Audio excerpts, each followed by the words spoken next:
So now we are going to start with alternative investment fund regulation, commonly known as AIF regulations. Okay.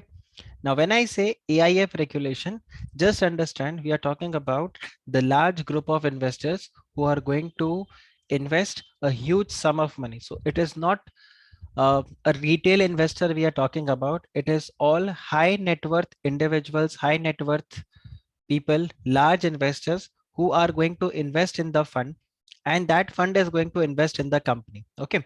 So before again I discuss this question with you, I will again share the concept of what is alternate investment fund. So I am sure you all are aware of the concept of mutual fund. Executive में आपने mutual fund के बारे में पढ़ा है कि नहीं? Mutual fund में क्या होता है? In case of a mutual fund, there is going to be a sponsor, correct? That sponsor is going to start a fund. This fund will be managed by an asset management company where there will be a fund manager, and then you are going to have a trustee, okay, who is going to take care of the assets of all the investors. Then the sponsor is going to float multiple schemes, and through these multiple schemes, this sponsor is going to raise money, which will be managed by the asset management company. And all those people who have invested in this asset management company in the schemes, the trustee is going to ensure that their interests are protected. This fund manager who is going to be here, this fund manager is going to invest in the multiple areas, and this investment would be as per the scheme. So that's why we have multiple types and different types of mutual funds, correct? The AIF also works in the similar structure, right? You will again have a sponsor, okay? The sponsor is again going to float multiple, there are going to be multiple schemes, okay? There will be multiple schemes which will be there. Then there is going to be a fund manager who is going to invest. Then there are going to be people who are going to invest in the AIF. And the broad difference between mutual funds and AIF is, informally you can say this is rich person's mutual fund. AIF is rich person's mutual fund. Like in terms of mutual fund, if you want to invest, you can start with a minimum of 500 rupees. But when you want to invest in AIF, we only talks in crores. Not everyone can invest in AIF. There are multiple criterias which are there, and a lot of things we are going to cover with respect to AIF in this particular chapter. I hope the concept is clear. What is AIF? Is this clear? Yes, sir. Right. So just informally, don't write this in your exam. Just informally, I'm telling you for your understanding that what is AIF? AIF is basically your rich person's mutual fund. So a rich person will not invest in the mutual funds. He is going to invest, or the person, rich individual or the corporate, that is going, they are going to invest in the alternate investment fund, in the schemes of the alternate investment fund. So similarly, even though the structure and the working of AIF and mutual fund is same, but yes, the way they invest, the way they are being regulated, plus the way they are going to invest, the way they raise the money, who are the different kinds of investor, who can set up the alternate investment fund, where this alternate investment fund is going to invest the money, that is going to be different. Otherwise, the structure and the working is exactly the same thing here. Now, the concept paper for the alternate investment fund, this was again issued somewhere in 2010 and 2011, where this was being discussed that why do we need alternate investment fund. So prior to this alternate investment fund regulations, which came in the year 2012, there were discussions that with respect to investment management, okay, with respect to investment management regulations, there were only few regulations which were there. One was your definitely mutual fund, then you had collective investment scheme, then you had venture capital fund, and then you have the portfolio management, right? So these were the broadly four investment management regulations. Now when you see the venture capital fund, which again in turn will become your alternate investment fund. So the venture capital fund, this regulation, it was 1996, and the need for venture capitalists was so that they can fund. I am sure you must have studied this in your executive, that what is the role of venture capital fund or the seed funding which you say. So they are providing funding to the entrepreneurs at the early stage. So when any new business is going to start or a new venture is being floated, so at the very early stage, venture capital funds, they are going to invest in that particular venture. Now, in the venture capital fund regulation, the registration, okay, this was not mandatory. So the registration was not mandatory if you want to set up a venture capital fund. Because of this reason, there were certain funds which were registered. There were certain funds which were not registered. So those funds which are registered, they were regulated, right? They were regulated by the venture capital fund regulation 1996. They had to do all the compliance and all, and some were unregistered, so they had the benefit of doing the same work but without any compliances. Like when I had gone to Bangalore for my investment advisor work and all, so there, this one of the investment advisor, he said that, you know, in my particular lane you will find 50 investment advisors who are actually not registered with SEBI as an investment advisor, but they claim themselves to be the investment advisor and they are indeed providing investment advice. But it is we who have registered with SEBI. Therefore, we have to go through all the process of registration, paying fees to SEBI, and now, of course, BASL, then doing the audit, maintaining all the records and everything. Those who have not, those who have not registered themselves, they are free. Of course, when they will get caught, okay, someday a show cause notice will be issued by SEBI. That's a separate issue. But as of now, they are at ease. So one who were registered, they were facing these issues, and since the registration was not made mandatory by the venture capital fund regulations 1996. Now, to avoid the regulatory gap between this scenario and also to make a level playing field, alternative investment fund regulations was being set up. So now when you have the alternate investment fund regulation here, basically alternate investment fund will take care of multiple areas. One, it is going to provide the regulatory framework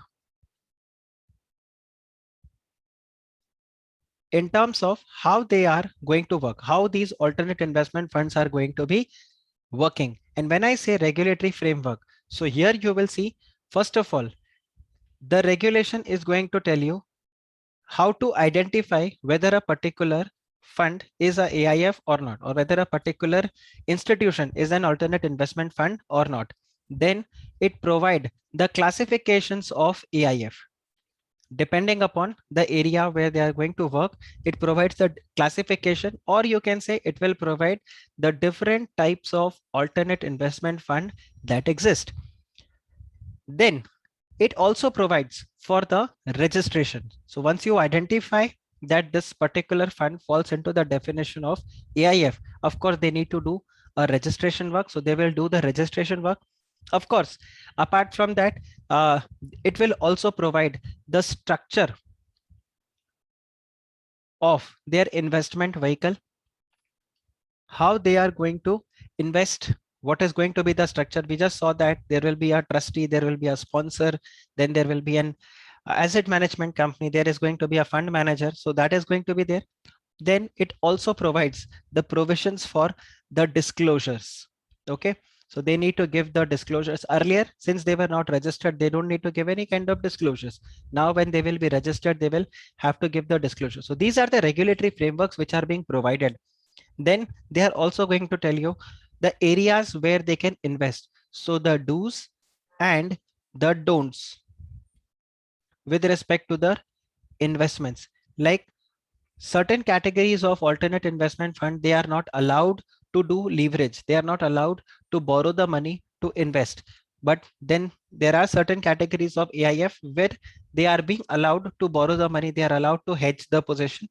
So and play with the leverage. So do's and don'ts with respect to the investments, which area they have to invest. They also provide the threshold that if you are this category of alternate investment fund, then in that case you need to invest this certain amount of money in this particular AIF. So these parts are there, and all these definitely helps you for a better governance practice. This is going to provide a better governance practice. So therefore, the alternate investment fund regulations are being needed, and this was the need. So where I have picked up all these things, so till now whatever I have spoken, it's all from the concept paper which SEBI had issued for the alternate investment fund. I have shared the concept paper in your folder just in case you want to read the concept paper for your understanding. You can definitely go through the concept paper for your better understanding. It's a 30-page document, 15 page the concept paper and 15 pages the first draft of alternate investment fund regulation. So the last 15 pages you can ignore. Just in case you want to read, you can go ahead and go through the first 15 pages. It will hardly take 50 minutes to 1 hour to finish the entire 15-page concept paper by absolutely not just a plain reading, but just by understanding the entire concept, right? Moving ahead, if you see what is alternate investment fund vehicle, or how does this alternate investment fund it works, it is basically nothing.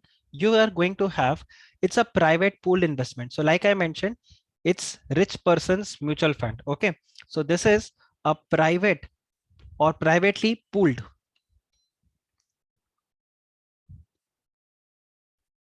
it's the private pool of investments, right, where certain investors are going to invest in this particular money. One, definitely they are high net worth investors. Okay, and when these high net worth investors, they invest in this particular or anywhere wherever these high net worth investors they are going to invest, in that case they are going to invest after doing the due diligence. If you and I, if we have to invest in a particular share or in a particular stock, mostly we are going to do a basic research. We will rely on the newspaper articles. We will also uh, rely on some of the senior family members who have been investing in the, elderly people who have been investing in the stock market, or through our friends. But we are not going to do the proper research in something. So we are not called as the sophisticated investors. Since these are high net worth investors, they are also called as the sophisticated investors. They are the sophisticated investors. So sophisticated investors do not mean that they are well dressed up. They are basically, they do a complete research. They don't invest based on the tip, based on a WhatsApp forward. So that's why in the alternate investment funds, not every investor can go and invest in the AIF. There are only few investors, who can invest in the alternate investment fund, and that has been clearly laid down in the regulatory framework provided in the AIF regulation. So here again we can add one more thing: who can invest, right, in the AIF regulations. So this is part is there. And like I mentioned, alternate investment fund, this is what? This is a fund. Now here, if you see, this fund can be in the form of trust. This can be in the form of a company. This can be in the form of a limited liability partnership, or it can be in the form of a body corporate, right? And then this particular fund, they float multiple schemes. Okay, they float multiple schemes, and in these schemes the investors they pool money. So they'll have multiple schemes. So let's say scheme number 1, scheme number 2, scheme number 3, scheme 4, scheme 5, and then investors they punch, they chip in the money in all these different schemes. When the investors they put money in these particular schemes, okay, they basically they are being issued the units. Okay, so these are called as the unit holders. So the investors of the AIF, they are being issued units, and they are also called as the unit holders. So in company, how we say shareholders, in LLP we say the partners. Here we will say the investors of AIF, they will be called as the unit holder. Now the company in which, okay, the company in which the AIF is going to invest. So I'll just write these 2 points, that the investors who pool money in the schemes of AIF. These are called as the unit holders. Now there is a criteria who can be the investors, plus the companies where AIF invests money. The companies where the AIF invest money, that is called as the investee company. Okay, that is called as the investee company. Now I've used the word company, but just understand it is not just restricted to company. They can invest in a limited liability partnership also. Okay, so when I write here company, it does not just mean the company. Of course, it can be a company. It can be a special purpose vehicle. Okay, it can be a limited liability partnership. It can also be a foreign company. It can be a any other body corporate. All that would be called as a investee company. Is this clear? Guys, is this clear? Right? Yes, sir. Okay. Now, in the third point, there is another something called as the fund. The fund which is available, the investable fund which is there with the AIF. So you have the investable fund. So what do you mean by the investable fund? So it's basically the amount which is available with the fund which they can invest. So you can also say this is the corpus of the AIF. And through these investable funds, they invest money in the investee company. So what happens? What happens here? So you have the unit holders, okay? The unit holders, and of course, the sponsors. Sponsors, including their managers and everything, they all pump in the money in the alternate investment fund. Thereafter, these alternate investment fund, they develop a corpus, and from there, the percentage of corpus is invested in multiple areas, and these are called as the investee companies. Does this make sense to all of you? Yes, sir. Does Yes, this make sense, right? Very simple concept, right? So this is the definition of the alternative investment fund, or we say the alternate investment fund. So what is alternative investment fund? So this is a fund. This means any fund which is established or incorporated in India. So what is important? One, it has to be a fund, then it has to be incorporated in India, and this should be in the form of trust, or in the form of company, or in the form of limited liability partnership, or it can be in the form of a body corporate. So this is the third criteria. And then you have fourth criteria, which does these two. So just see, there is a word called as and. So both the conditions needs to be there. Now, can you understand this part?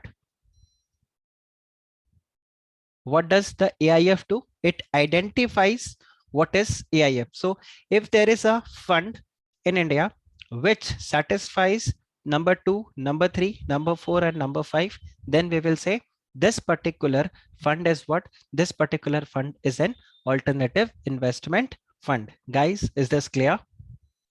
Yes, sir. Is this clear? It's like, how do sir we मुझे say? एक पूछना था sir हाँ, इनके जो nature में AIF और mutual fund में कोई डिस्टिंग्विश मतलब कोई मेजर डिफरेंस तो नहीं है ना सर इन इट्स नेचर जैसे कि एआईएफ इन्वेस्ट करता है in the defined investment policy whereas mutual fund भी अलग अलग सेक्टर्स में इन्वेस्ट करता है हाँ, एग्जैक्टली सो उसमें कोई डिफरेंस नहीं है। जैसे मैंने बिल्कुल स्टार्ट में बताया था ना, वो आई थिंक ब्लैंक स्लाइड मैंने यहाँ पर इसको डिस्कस किया, उससे जस्ट पहले मैंने बताया था दैट एआईएफ में और म्यूचुअल फंड में वैसे कोई डिफरेंस नहीं है। जैसे म्यूचुअल फंड एक स्कीम सेटअप करते हैं, देखो म्यूचुअल फंड में भी कुछ ऐसा ही रहता है, यूनिट होल्डर्स होते हैं, स्पॉन्सर्स होता है, करेक्ट, और फिर वो मनी प्रोवाइड करते हैं, ठीक है, और उससे म्यूचुअल फंड का कॉर्पस रेडी होता है, and then they invest in multiple companies. Now when they invest in multiple companies, वहां पर दो ब्रॉड चीजें रहती है। एक तो क्या रहेगा कि एक मैक्सिमम लिमिट होता है कि इस पर्टिकुलर कंपनी में इससे ज्यादा आप इन्वेस्ट नहीं कर सकते, correct? SEBI versus Shriram mutual fund यही तो था ना, कि एक्सीडेंटली वो लिमिट ब्रीच हो गया था, करेक्ट? सो आपके जो लिमिट्स हैं आप उन लिमिट्स को ब्रीच नहीं कर सकते, पहला पॉइंट तो ये। दूसरा, जिस बेसिस पे आपने यूनिट होल्डर से फंड्स को रेज किया है, you are going to invest in that particular area only. So if let's say there is a mutual fund which has raised money for let's say it's a debt mutual fund, can it invest in equity? Answer is no. No Why? Sir, Because when you have raised money from your debt के unit लिए holders, हाँ, कहा था। तो वो date के लिए था, तो they have a defined policy, right? So just like how company has prospectus, they have placement memorandum or information memorandum, okay? And through that information memorandum they provide that these are the areas where we are going to invest the money, and if you are okay with it, please give the money to the AIF or to the mutual fund. They invest in the AIF, the unit holders they invest in the AIF, और AIF फिर उसको अलग अलग जगह पे लगाता है। Same way आप इसको कंपनी के आईपीओ के साथ कंपेयर करके देखो, वहां पे क्या बोला गया था कि अगर आपने प्रोस्पेक्टस में जो अपना ऑब्जेक्टिव रखा है उस ऑब्जेक्टिव को चेंज करना चाहते हो तो क्या करना पड़ेगा? whenever you have to do a variation, variation के लिए क्या करना पड़ता है? You have to take a special resolution, आपको आपके मेंबर से अप्रूवल लेना स्पेशल, पड़ेगा, या फिर 3/4 अप्रूवल आपको लेना होगा। यहाँ पर भी बिल्कुल वैसा ही रहेगा। So the structure of all these things are exactly same, is just that वहां पे मतलब स्केलेटन सबका सेम है, अब स्किन उसके ऊपर अलग अलग आता है। आया आपको अलग समझ में? अलग कैटेगरी लोगों के लिए बनता है ये सब। हाँ बिल्कुल बिल्कुल। सो वो अलग अलग कैटेगरी, अदरवाइज अगर आप देखो तो स्ट्रक्चर जो है वो आपका एग्जैक्टली यहाँ पे सेम है। Okay, okay sir, yes sir. चलो तो फिर हम यहाँ पर देखते हैं आगे कि हम, तो म्यूचुअल फंड के अंदर भी ऐसे ही रहेगा, एआईएफ में भी बिल्कुल ऐसा ही रहेगा यहाँ पे। तो अब अगर आप देखो, alternate investment fund is being defined, okay? It says any fund which satisfies these criteria. So in that case it is an alternate investment fund, and if you are an alternate investment fund, then in that case you need to register yourself with the SEBI, otherwise you will be an unregistered AIF, which is violation of the AIF regulations, then under the SEBI act penalties would be levied to you। Same thing यहाँ पर भी वैसे रहता है, जैसे आप ये देखो, if I am rendering any investment advice और if I am giving any calls, buy, hold, or sell, then I am a research analyst. If I am giving investment advice, I am an investment advisor. So my actions are going to define. So SEBI has defined that if you are doing these activities, then you fall into the category of an investment advisor. So if you are rendering any investment advice, then you should register yourself as the SEBI investment advisor, registered investment advisor. And if you don't register yourself as an investment advisor, then in that case, penalty would be levied to you.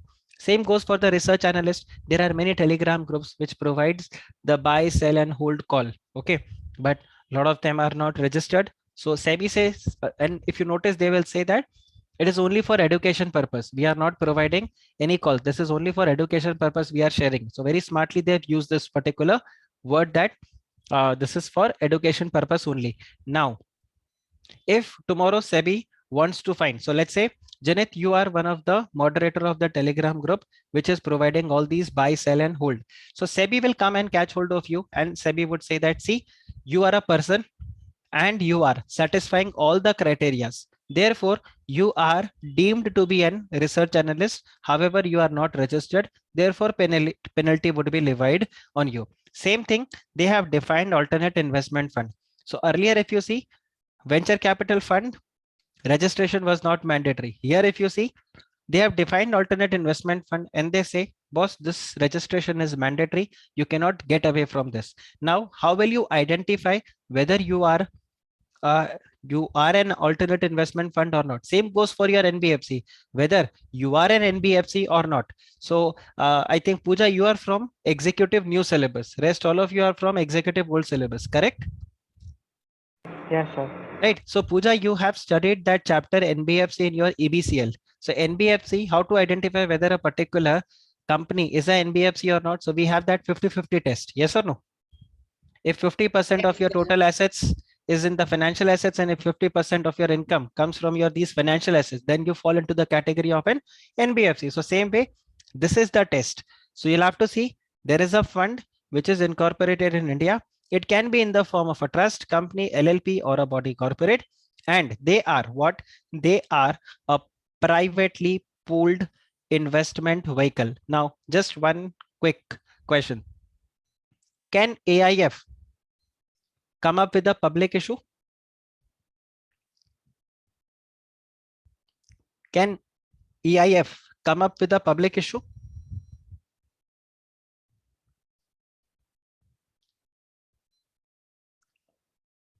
Apparently, answer is no. Prima facie, you would say answer is no. Why? Because this is what? This is Privately pooled. privately pooled investment vehicle. Okay. So you have limitations with respect to the number of investors. Okay. In mutual fund, there is no limit. So just Janit, you were making some comparison, right? So mutual fund is not privately pooled investment vehicle. Okay. In case of mutual fund, there is no limit on the maximum number of investors. Whereas in case of AIF, you will have maximum number of investors. There is going to be a cap in this. So it's a privately pooled investment vehicle. What does it do?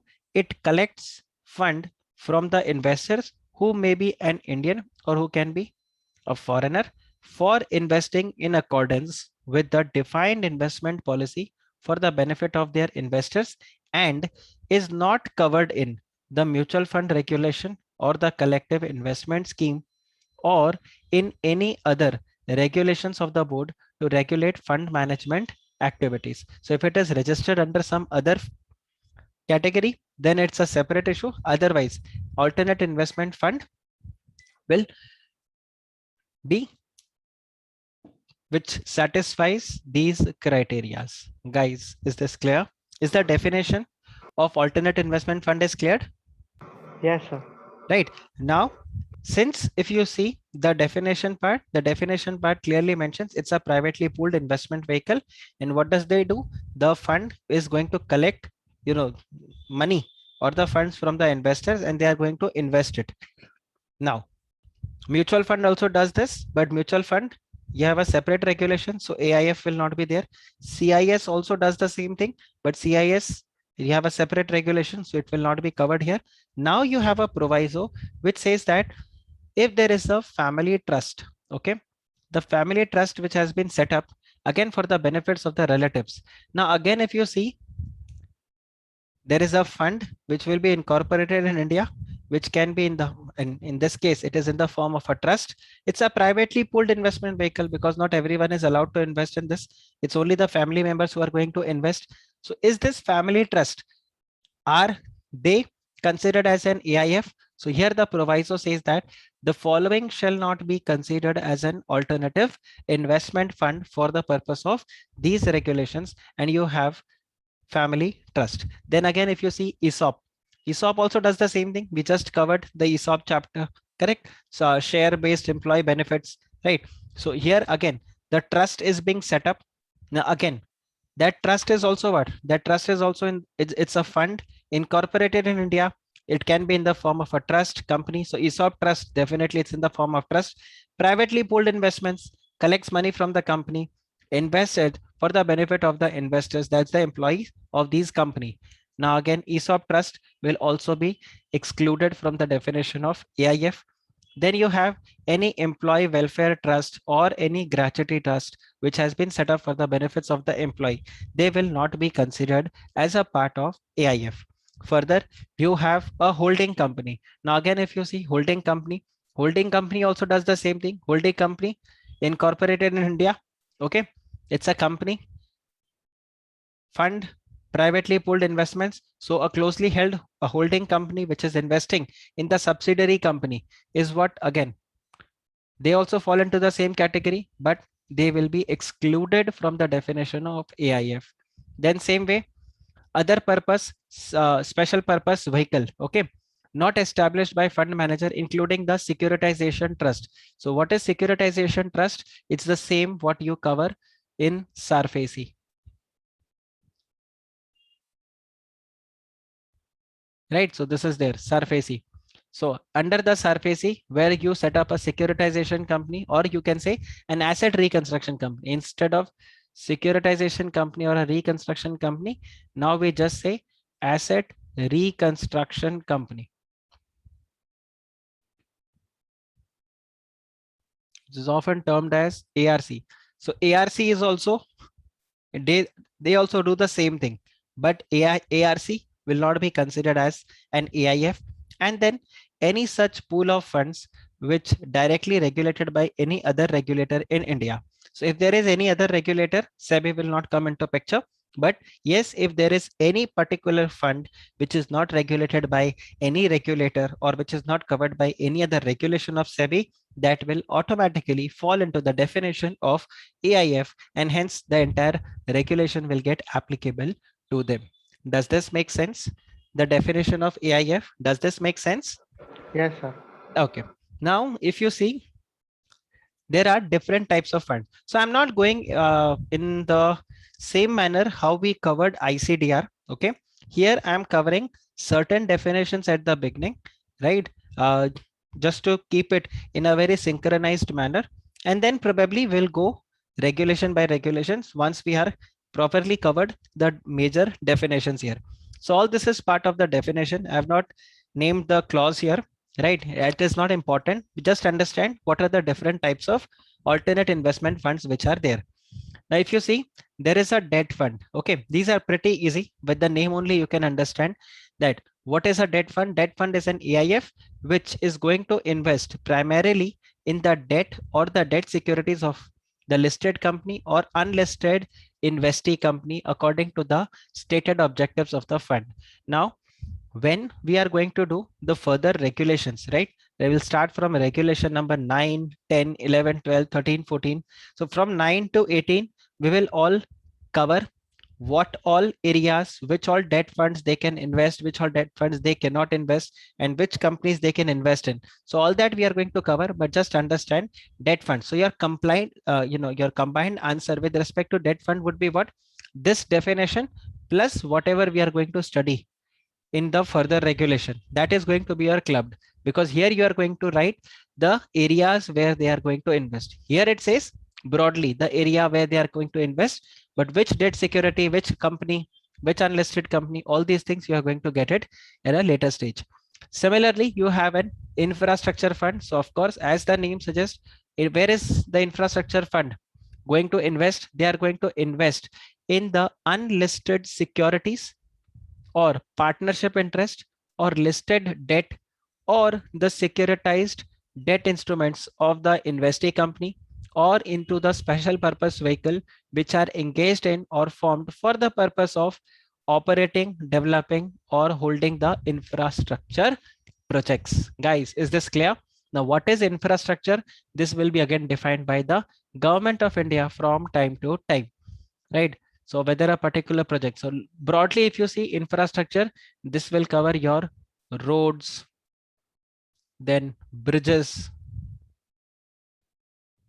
tunnels, dams, then even power projects, right? Even that will come, or not exactly power projects, but yes, like how you can say, if there is a plant which has been set up, right? So all these are going to be covered. Highways,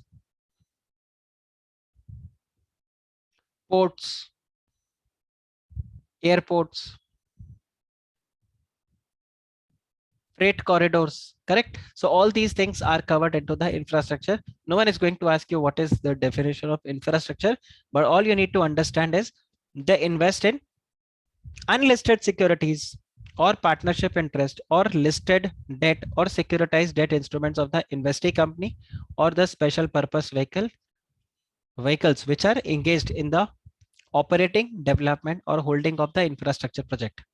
Then if you see, you have private equity fund.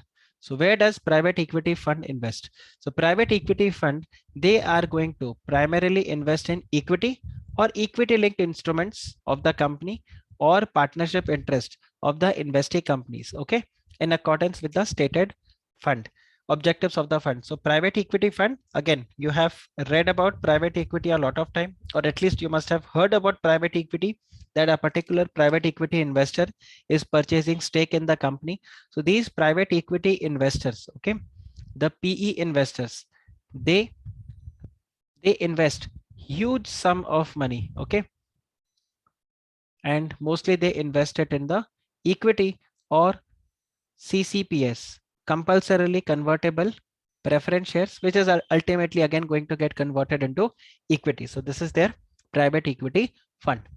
Then you have the SME fund. So again, SME fund is going to be the fund, alternative investment fund, which is going to invest primarily in the unlisted securities of the investee company. And these companies are going to be SME, or they are going to invest in the securities of the SME which are listed or proposed to be listed on the small and medium enterprise exchange. Now, what is SME? Right. So SME, we have a micro, small and medium enterprises development act 2006, which was again recently amended last year. Okay, so that defines what is a micro enterprise, what is a small enterprise, what is an medium enterprise. So I'll just make that table for you. So when I say micro and this is small and this is medium. Okay, and then you have investments and you have turnover. Okay, so investments of 1 crore, 10 crores, and this is 50 crores. Okay, and this is 5 crore, this is 50 crores, and this is 250 crores. So just the way to remember this limit is, this is all, this is basically, just remember this 1 crore. Okay, and remember this 5 crore. From micro to small, this is 10 times, and here it is 50 times. So 1 becomes 10 and 1 becomes 50. Then 5 becomes 50 and 5 into 50, this becomes 250. Make sense? Yes, Make sir. sense? Yes, So sir. just remember this particular, the MSME limits. So they are going to invest in the SME, so small and medium. So for us, the relevant is this. Okay, so in case you want to just write this in your exam answer sheet, of course you can go ahead and write this in the exam. Definitely this is going to fetch one mark for all of you. Anyway, so small, of course your other content should also be correct, but yes, this can fetch you one mark extra for sure, right? If it's a 5 mark question. So SME fund is there. Then again you have the venture capital fund. So this venture capital fund is again also a kind of alternate investment fund. And where does the VCF they invest? Like I mentioned, VCF used to invest in the early stage of the companies, right? In the startup at a very early stage, seed funding, correct? So that's where the VC venture capital fund will come into picture. So they are the AIF, and where they invest primarily in the unlisted securities of the startup or the emerging or at an early stage of the venture capital undertaking, mainly which are involved in the new products, new services, new technology, intellectual property rights which are based on the activities or a new business model, and shall also include an angel fund. Now angel fund is altogether a different concept, which is chapter 3A of this particular regulation. Probably day after tomorrow we will hit the angel funds. Okay, and we'll be able to understand it in detail. But just understand angel fund, they are also high investors, high value investors, high net worth investors who invest huge sum of money, right? So and they also invest in all these startup companies. So just remember, when we talk about venture capital fund, they invest in the startups, emerging funds, right? Or the emerging technologies, new products, new services. So when OYO had started and the company that had invested in OYO, those were the venture capital fund. Similarly for Swiggy, for Zomato, right, for Paytm, for all these companies, when they were startup at a very early stage, there the investments are done by the venture capital fund. And later on, definitely the private equity players, they also come into the picture once the company starts to grow at a reasonable stage when they reach, they they attract private equity investors also. And that's where sometimes the venture capital fund, they get exit opportunity, and these exit opportunities are provided through the private equity players. Then you have social venture fund. Now, when we talk about social venture fund, as the name suggests, they are going to invest in the securities and the units of social ventures, which again satisfies the social performance norms which are laid down by the funds, and the investors may agree to receive restricted or muted returns. Basically, what do you mean by restricted or muted returns? Muted returns, it's not zero return. It is basically they are ready to accept less than what is in prevailing in the market. Okay. So restricted or muted returns means the returns that are less than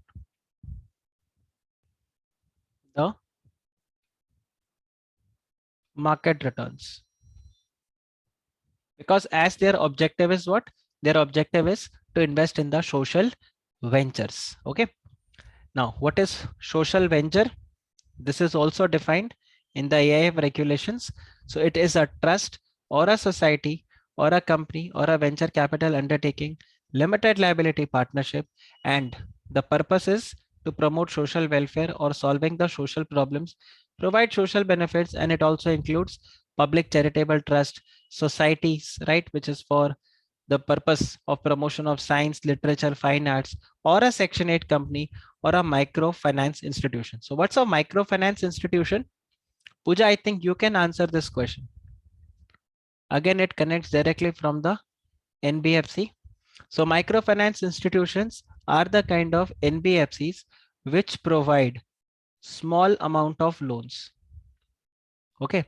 They provide small amount of loans, and mostly this is for the self-employment basis. Okay. This is for the self-employment basis only. So let's say in a rural area where a woman wants to start her own venture, let's say she wants to start her own boutique. So she will approach the microfinance institution, and they are going to provide small amount of loan. The interest rates are less. There is no collateral which is to be taken, right? And other benefits which are associated, and this is all. And of course, there are criteria who can accept money or to whom the microfinance institution is going to provide loan. So not everyone can go and avail the loan. It is only few investors who are going to get the money here. So this is what is there. Then further, if you see, you have hedge funds. Now the word hedge means what? Hedge means to reduce the risk. Okay. To reduce the risk, that is called as hedging. So we say hedge कर लो, अपने position को hedge कर लो. तो अपने position को hedge कर लो का क्या मतलब है? You restrict your losses. Okay. In a way that you know that this is going to be my fixed pay. So for example, if a very basic example of hedging I'm giving you, let's say in February 2022, I am going to give CFA level 1. For that, in the month of October, I will have to pay, let's presume, $1,000. Okay. It's August right now. I don't know. In the October, month of October, the dollar, right now, the dollar is 74 rupees. Quite possible in the month of October, the dollar may go up to 80 rupees. It is possible the dollar may go down to 60 rupees. If it goes up to 80, then I'll have a loss. Why? Because I'll have to pay 6 rupees more for every dollar. So I have to pay 6,000 rupees more.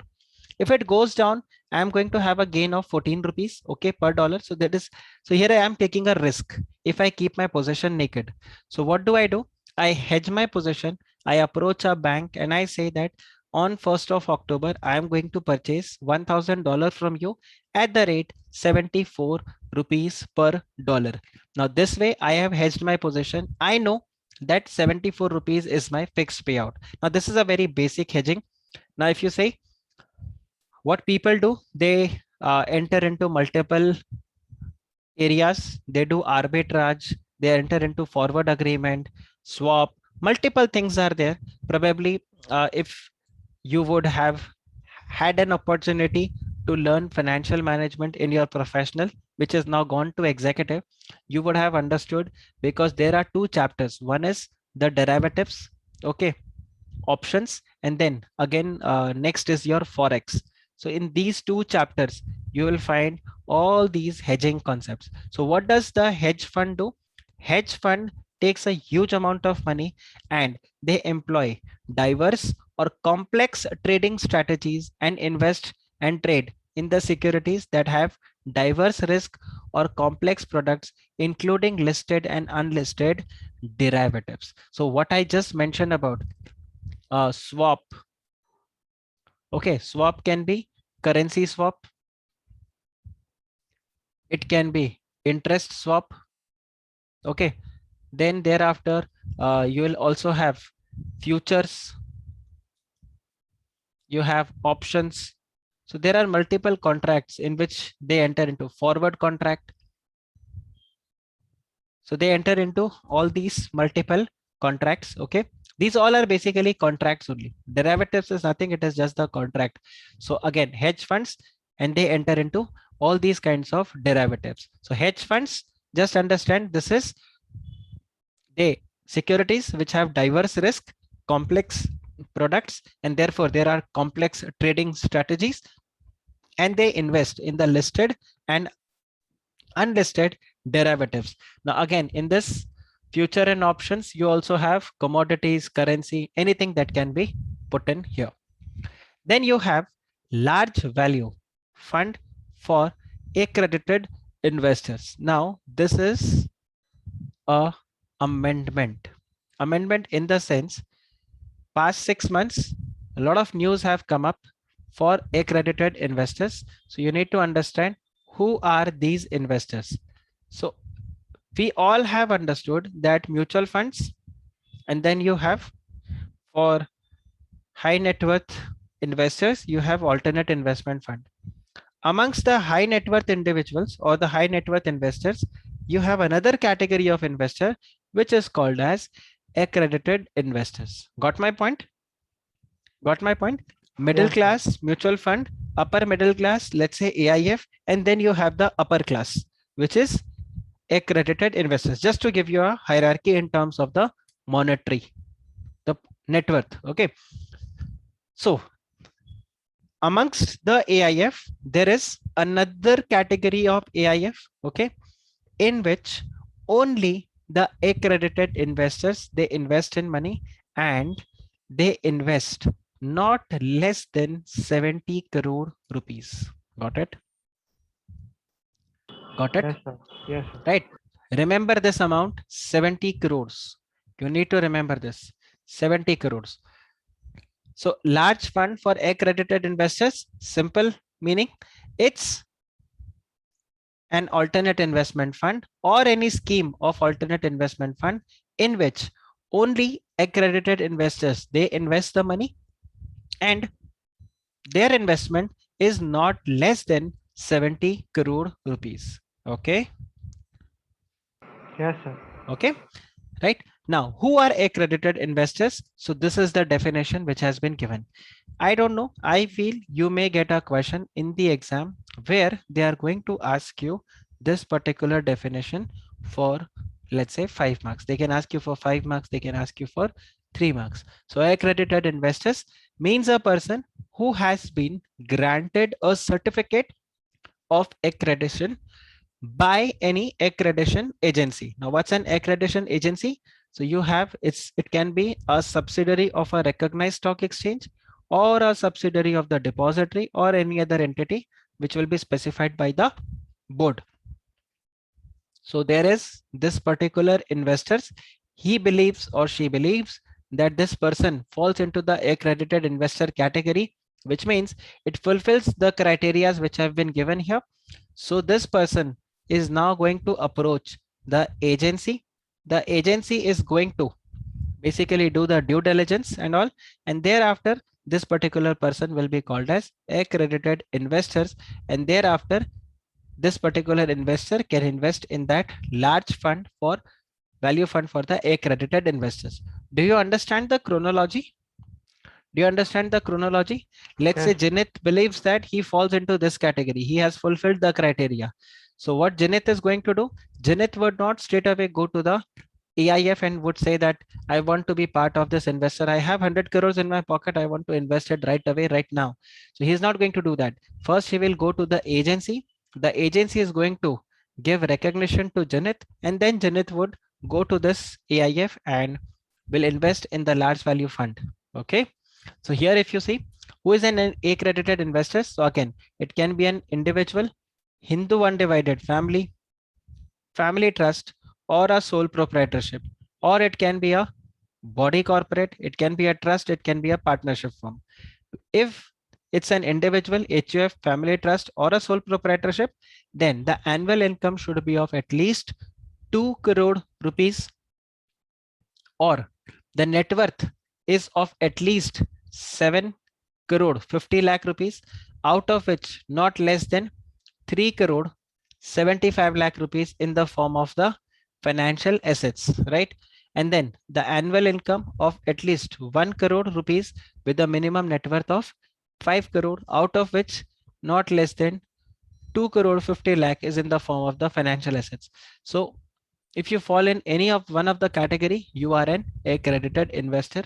If you are a body corporate, then your net worth should be of at least 50 crore rupees. If it's a trust, then your net worth should be of at least 50 crore. Partnership firm, then the partners should fulfill the criteria of these individuals. Okay. Is this clear? Yes, sir. Okay. So accredited investors, accredited agency, and then you have large value funds for the accredited investors.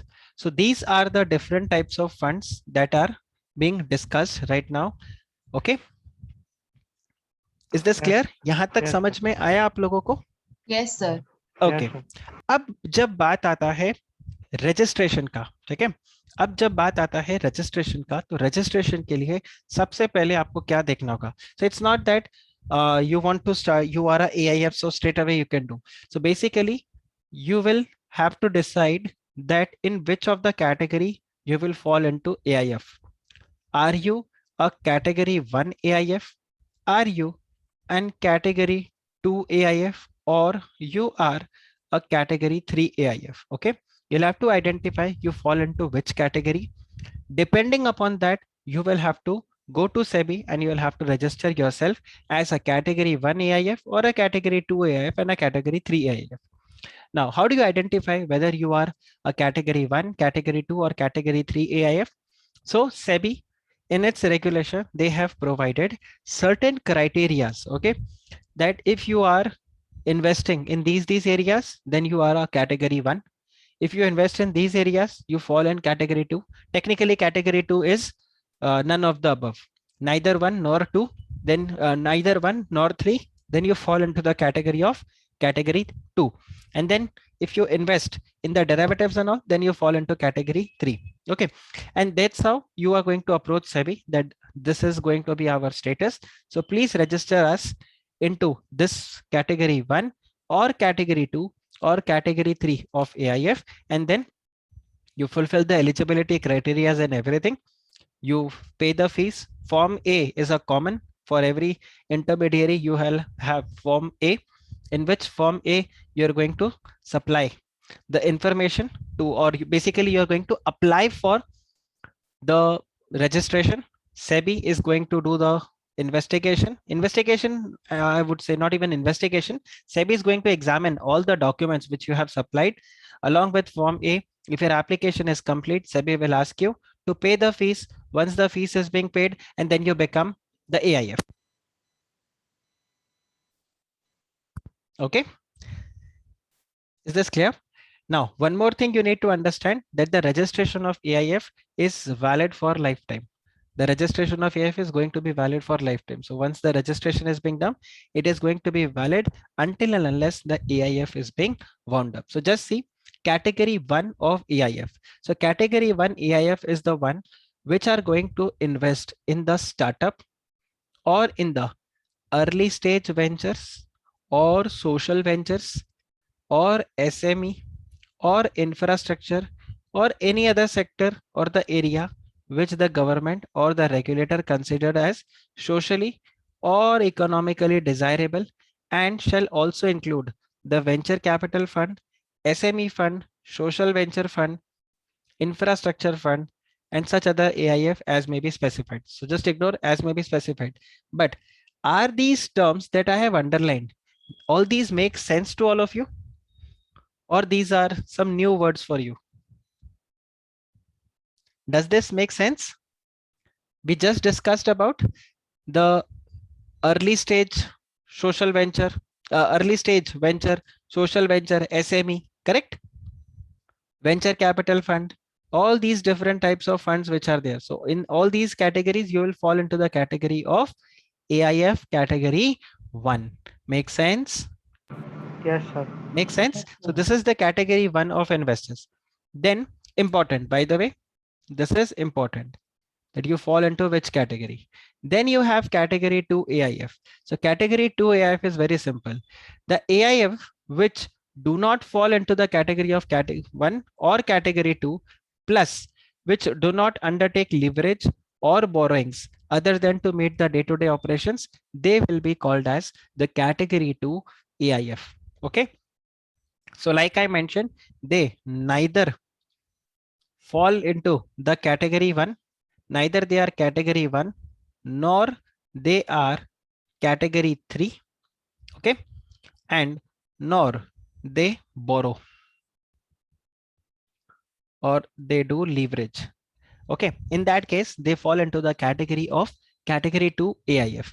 Then category 3, category 3 is the one which employs diverse or complex trading strategies and may employ leverage including through the investments in the listed and unlisted derivatives. So this pretty much sums up the hedge fund. Yes or no? Which pretty much sums up the hedge fund. Yes or no? Ultimately, it's the hedge fund. Hedge fund only does this. Just see, Yes, sir. right? The language and everything is exactly the same. Okay. Complex trading strategies, complex products, including listed and unlisted derivatives. So here, if you see, diverse and complex trading strategies employ the leverage.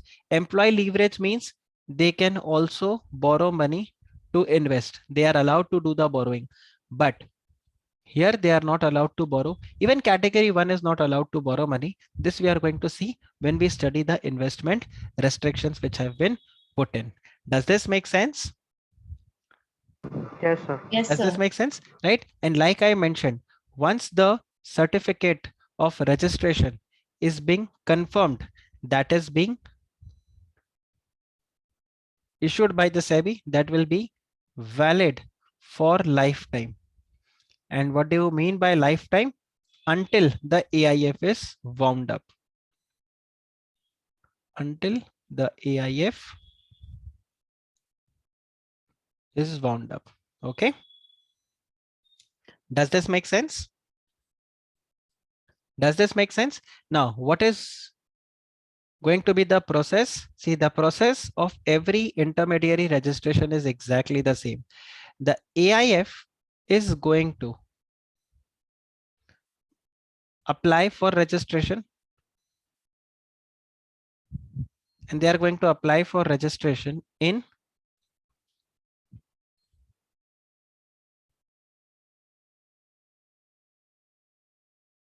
Form A. Okay, they are going to apply in Form A. They are going to apply it to the SEBI. Then SEBI is going to examine the documents, and thereafter SEBI is going to grant the certificate.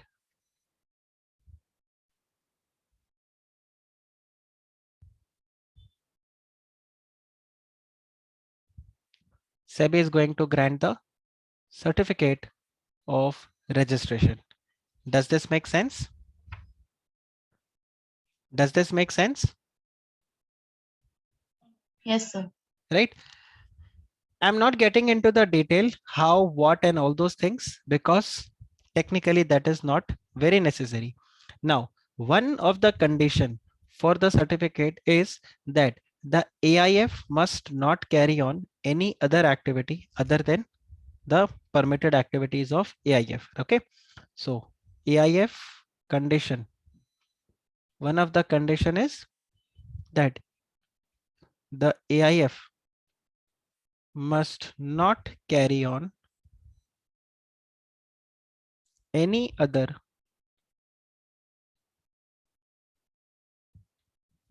activities other than the permitted activities. Okay,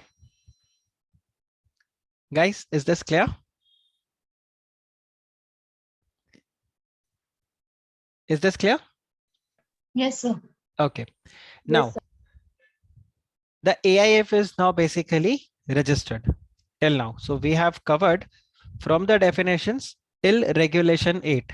I have covered broadly whatever was needed. We have covered definitions in detail. Rest we have covered the registration part in a fast track mode. So that is not needed. Now you have chapter number 3. Chapter 3 of the AIF regulation.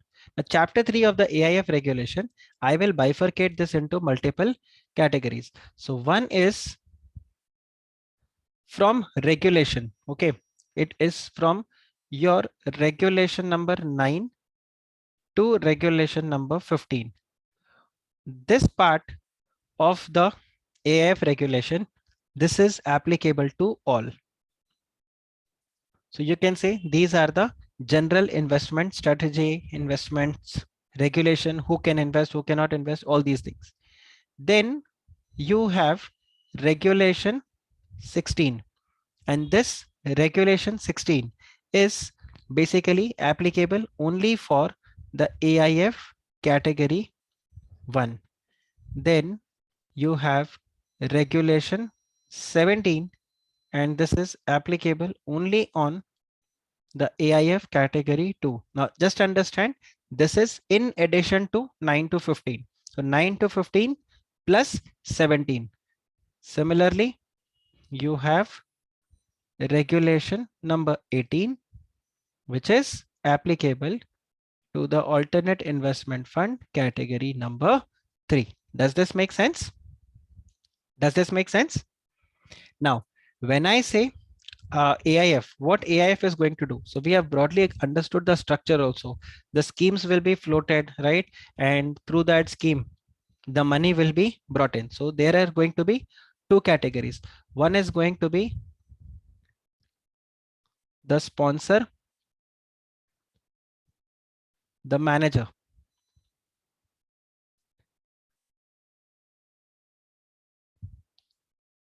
One category is going to be the sponsor and the manager, and the other category of investors, there will be other investors, which I said the unit holders. Okay, they are going to pool money to the AIF.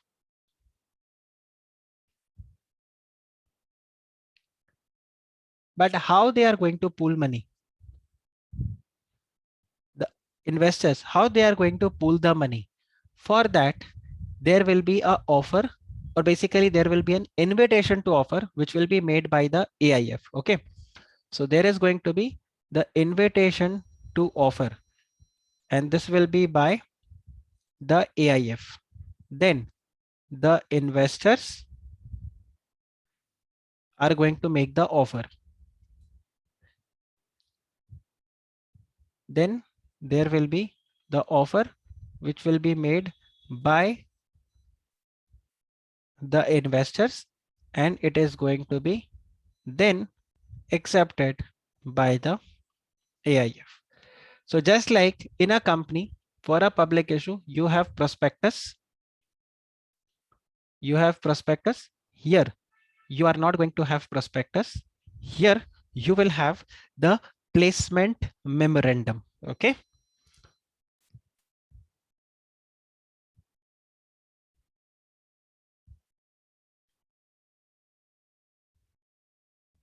Here you are going to have the placement memorandum.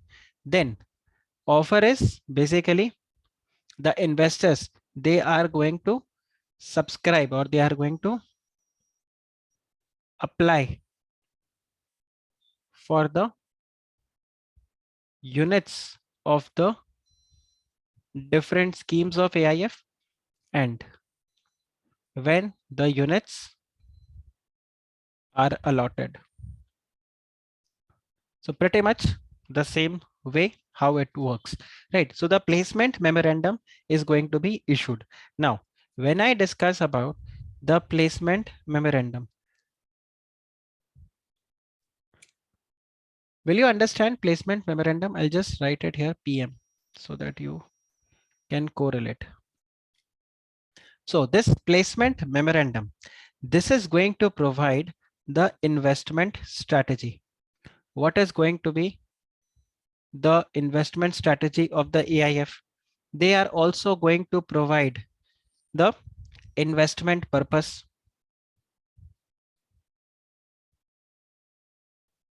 Okay, then they are also going to provide what is going to be the investment methodology.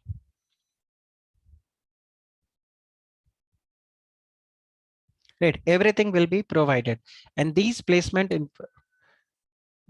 memorandum, this will be issued to the investors, and then the investors are going to subscribe. Also, whenever there is going to be any material alteration, then you will have to take consent of your unit holders, right? So I'll just write it here. Any material change in the strategy. Okay, any material change in the strategy, you will have to take prior consent of 3/4. Sorry, 2/3. 2/3 of the unit holders in value. You'll have to take their approval. Once their approval is taken, only then you can do the changes. Guys, is this clear? Yes, sir. Okay. Now you have talking about the placement memorandum. Regulation 11 is there. I have not cropped that regulation 11 here. I'll crop that regulation 11 here, but just to give you an idea, what all contents will be there in the placement memorandum, this has been provided in the regulation 11. What should be the content? So the further content would be basically it will have the information about the alternate investment fund, then who is going to be the fund manager, right? Then who is going to be the trustee, right? What is going to be the fees, right? Who is going to be the target investors? This AIF is for whom, right? That will be there. Then the expense ratio that would be provided. So if you are going to invest this amount, 100 rupees, then what is going to be the maximum expense? Then you will also provide what is going to be the tenure of the AIF. What will be the tenure of this AIF? They'll also provide investment strategy and everything, how the redemption will be done, right? Plus the risk management. What if the investments go wrong? So what is going to be the risk management tools, right? What is going to be the other terms and conditions for the investment? What is going to be the manner of winding up, or how the particular scheme would be wound up? And just understand any other information, right? Any other information which is necessary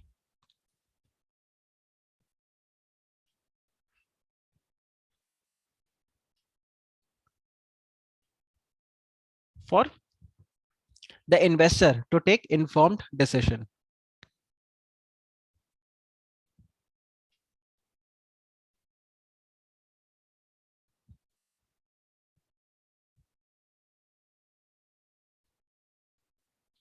So this is what is going to be the content of the placement memorandum.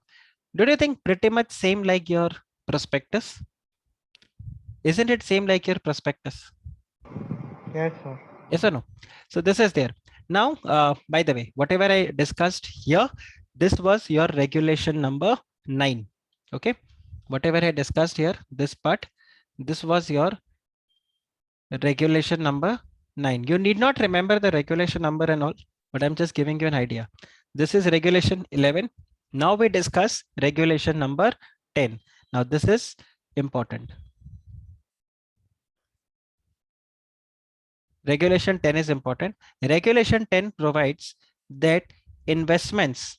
So if you are going to invest, so this is basically for the investors. So if let's say Pooja wants to invest in the AIF, then what are the restrictions? So you have to see regulation number 10. Okay. So regulation 10 is for the investors who want to invest in the AIF. Okay.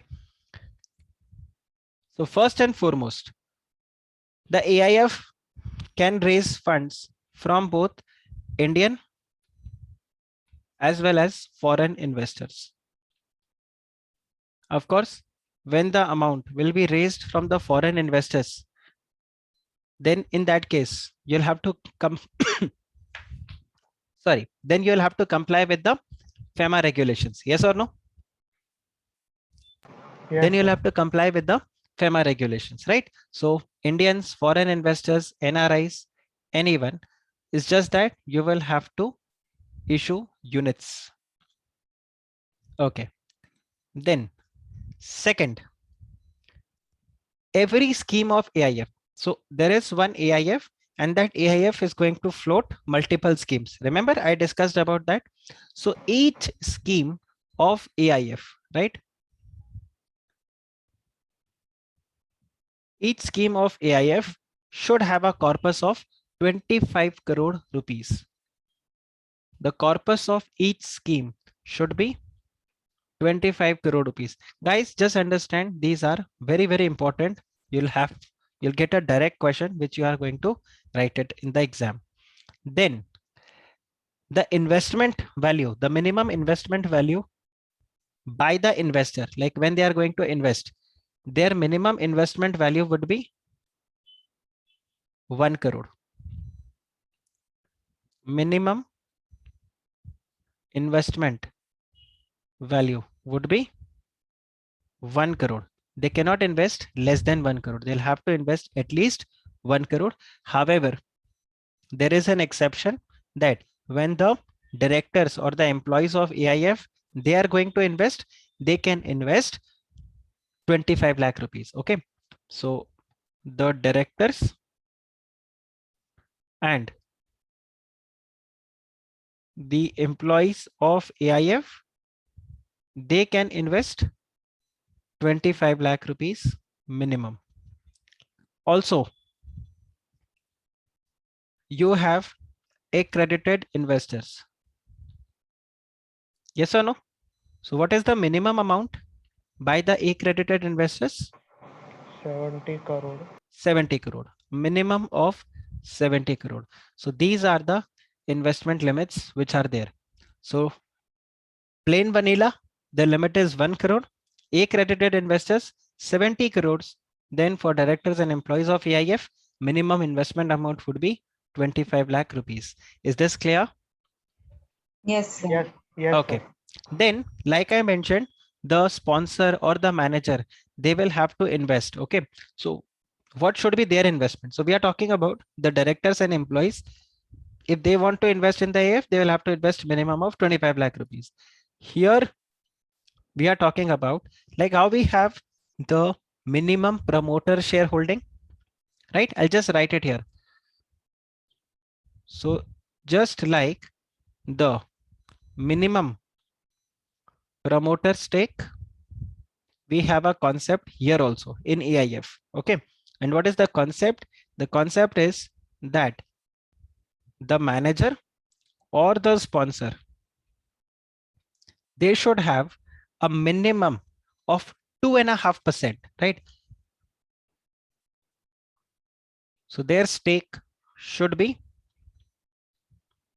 minimum of 2.5% of the corpus, okay, or 5 crore rupees. Of course, whichever is lower. This is the minimum amount which they have to invest. This is for AIF category 1 or AIF category 2.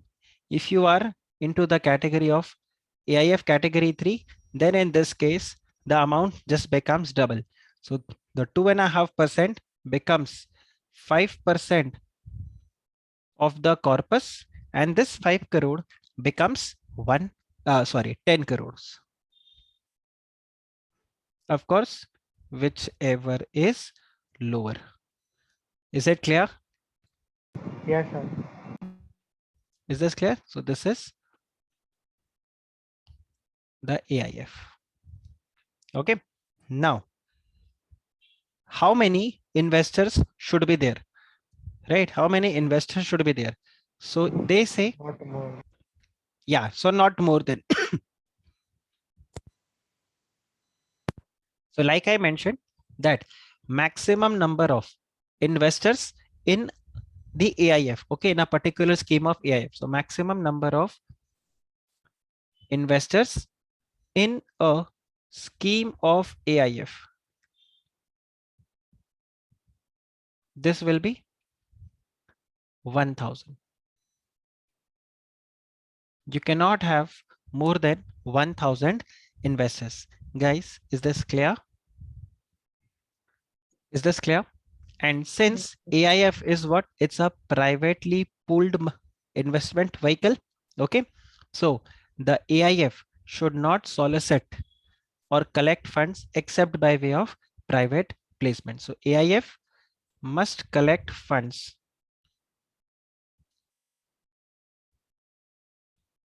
via private placement.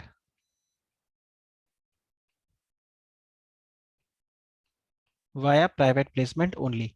AIF must not solicit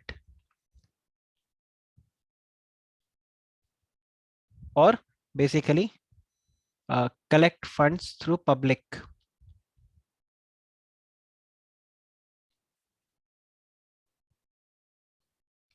Okay. Is this clear? Yes, sir. Right.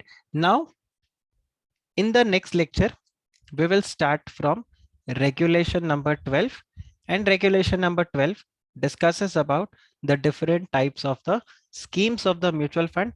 Will cover the different types of schemes and then also the tenure, listing and the general investment conditions. Okay. Yes, sir. Right. So all these we are going to cover in the next lecture. So that's it for your this lecture. Take care. Bye bye.